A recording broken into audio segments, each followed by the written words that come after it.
The reason we went out of order alphabetically is that Susan Talve is indeed the Dean of St. Louis Women Rabbis. The oldest. Had she not embraced our community, and our community embraced her back, I'm not sure there would be 7 women rabbis on this stage today. So please join me in welcoming my good friend. Should I sit? Should I sit? You have to sit. I have to sit. Okay. Sit. All right. I'm sitting. So in 1972, the year that Sally Priesand was about to be ordained, Betty Friedan looked straight at me and she said, "And I suppose you're going to be a rabbi." I said, "Not me. A token in a patriarchal profession? Never." And God laughed. Or maybe it was Sarah who laughed again. I come from a long line of Sarahs. I was my grandmother Sarika's favorite. Once she was dying in a New York hospital when I was in rabbinical school at HUC. And the nurses called, and I rushed across town to be there because I wanted to say the prayers. I wanted to hold my grandmother as she went from this world to the next. But when I got there, she was sitting up in bed with bright eyes and red ribbons flowing from her hair. "Suzika," she said, "get me a rabbi." I had a miracle. I am a rabbi, Nona. And she laughed. The miracle was that my grandfather had come to her from the next world and told her that he wasn't ready for her yet and to get better. She did, and 10 years later, she lived to hold our daughter, Sarika, her namesake, in her arms. And like Sarah did so long ago, my Nona, Sarika, laughed and said, like the first Sarah, "I have a child at 90. When my grandmother died, the family wanted a real rabbi. But even the Orthodox Sephardic real rabbi who did her funeral could feel our bond. And after my eulogy, when it was time for Kaddish, he nodded to me, and I led her people in the ancient prayer of our people, the ancient prayer of holy chutzpah that says that in the face of death, we choose life. And I felt the paradigm shift that day, and I felt God's sweet smile. When I finally found my way to rabbinical school, it was to deepen my own spiritual program so that I would have the tools to change the world. My rabbi growing up in New York was a man named Michael Robinson. He was one of the rabbis who was challenged by Dr. King in the early 60s to show up.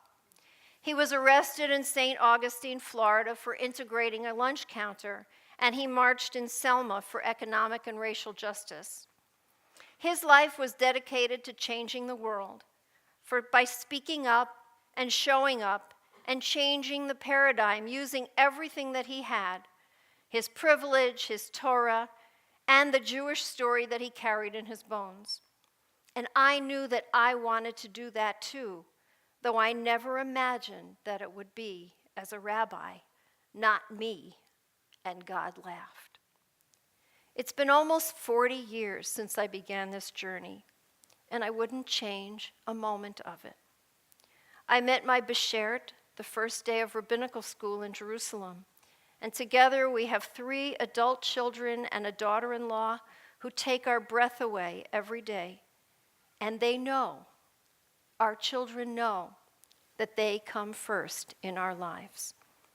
I'm part of a congregation that created a workplace that shares a feminist, egalitarian vision that supports me as a working mother and that values complete inclusivity, radical hospitality, and the possibility of the awakening of compassion in everything, in absolutely everything that we do. And as a woman and as a rabbi, I've had the opportunity to build relationships with so many of you over these past 34 years here in St. Louis.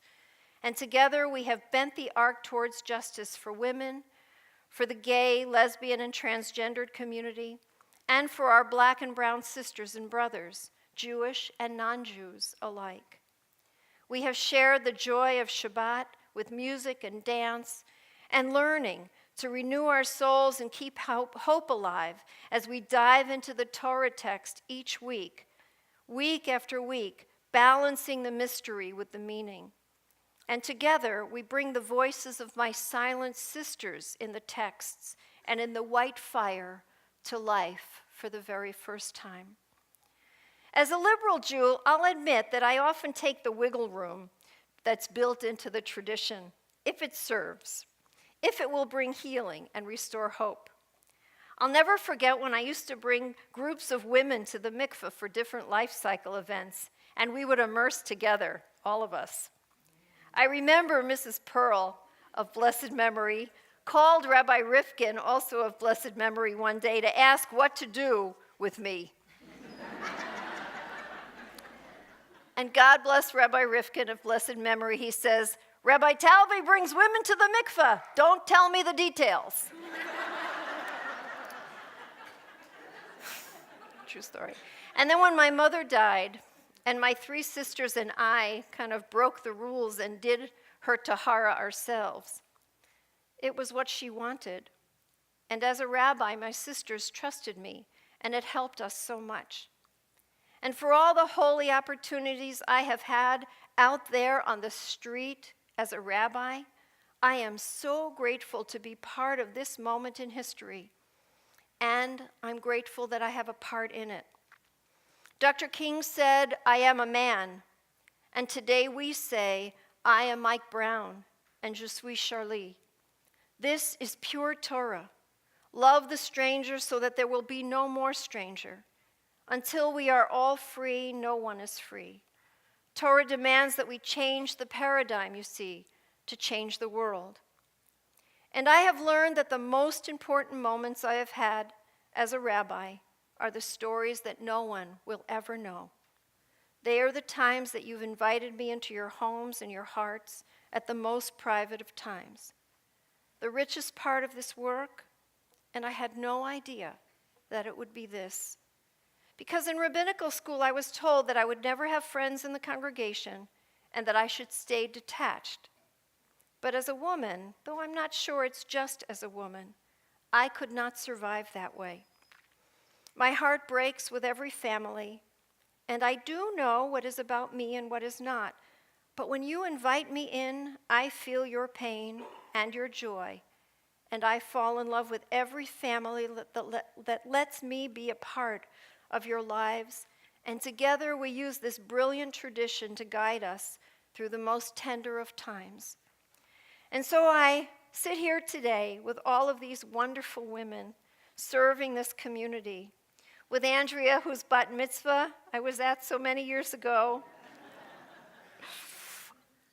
with this beautiful, beautiful Amy sitting next to me, who I remember singing as a teenager, and I'm the one that said to you, be a rabbi. It's a right? It's a cantor who's, it's a rabbi is a cantor who is a what is that? A cantor, be a rabbi, right? Because you can sing. Anyway, you remember what I said, right? Right? Yeah. Anyway. And of course, here we sit today with our own, we have a maharat. I'm so proud. And I remember Brigitte's children were in my daycare center, right, at HUC. How proud are we in St. Louis to have a maharat, our own Rory? It's very cool. Each one of these women is a gift. And I also have to mention Ardina, who is my daughter's age. And like my daughters, I know will do so much better than me, because these women are no longer tokens, you see, in a patriarchal profession. They have changed the paradigm, and they are changing the world.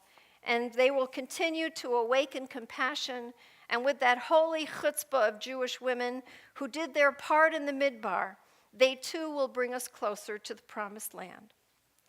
I have to tell you, I get up every day, and I thank God that I became a rabbi, and that I am a woman. And together with God and Sarah and my grandmothers and my mother and all the women and men upon whose shoulders I stand, we smile and we laugh, because we know from this week's Torah portion what God tells us her name, Ehyeh asher ehyeh. I will be what I will be. We know that there is hope in this moment, that we will go from je suis, I am, to what we can become, because we are becoming. We are not done. The paradigm is shifting, the world is changing, and we women, we are still becoming. Thank you.